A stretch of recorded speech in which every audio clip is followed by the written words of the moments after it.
জনতার বিক্ষোভের মুখে সরকার পতনের পর দেশ ছেড়ে পালিয়েছেন প্রধানমন্ত্রী শেখ হাসিনা। এরপরই পালাতে দেখা গেছে সাধারণ সম্পাদক ওবায়দুল কাদেরকেও। ইতিমধ্যে নেতাদের পালানোর একটি ভিডিও সামাজিক যোগাযোগ মাধ্যমে ভাইরাল হয়েছে।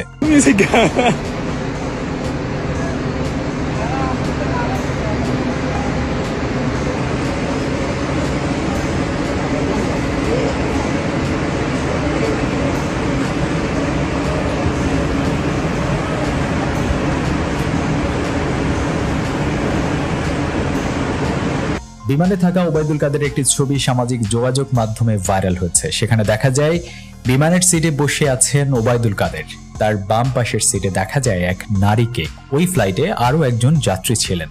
ভাইরাল একটি ভিডিওতে পালিয়ে যেতে দেখা যায় ব্যারিস্টার সুমনকেও। তবে এই ভিডিওটি কখনকার তা এখনো নিশ্চিত হয়ে জানা যায়নি। তবে তিনি যে পালিয়েছেন এটা নিশ্চিত।